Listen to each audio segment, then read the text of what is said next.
ನಮಸ್ಕಾರ, ನೀವು ನೋಡ್ತಾ ಇದ್ದೀರಾ ನ್ಯೂಸ್ ಫಸ್ಟ್. ಬೆಂಗಳೂರು ಫಸ್ಟ್ಗೆ ಸ್ವಾಗತ. ನಾನು ವಿದ್ಯಶ್ರೀ. ಮೊದಲಿಗೆ ಹೆಡ್ಲೈನ್ಸ್. 3 ದಿನದಲ್ಲಿ 37 ಕಡೆಗಳಲ್ಲಿ ರಾಬರಿ ಮಾಡಿತ್ತು ಕಿಲಾಡಿ ಗ್ಯಾಂಗ್. ಗಾಂಜಾ ಸೇವಿಸಿ ಗಾಡಿ ಪುಡಿ ಪುಡಿ, ಚಾಕು ತೋರಿಸಿ ಅಟ್ಯಾಕ್. ಈ ಗ್ಯಾಂಗ್ನ ಮೇಲಿದೆ ಬರೋಬ್ಬರಿ 70ಕ್ಕೂ ಹೆಚ್ಚು ಕೇಸ್. ಸಾಮಾಜಿಕ ಶೈಕ್ಷಣಿಕ ಸಮೀಕ್ಷೆಗೆ ವಿಕಲಚೇತನರ ನೇಮಕ.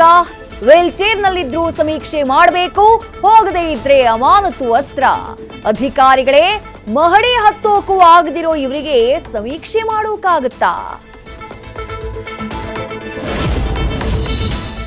ಆಯುಧ ಪೂಜೆ ದಿನ ಕಾವೇರಿ ನೀರು ದುರ್ಬಳಕೆ ಮಾಡಿದ್ರೆ ಹುಷಾರ್. ಹಬ್ಬದಂದು ಕಾವೇರಿ ನೀರಲ್ಲಿ ಕಾರು ಬೈಕು ತೊಳೆಯೋ ಹಾಗಿಲ್ಲ.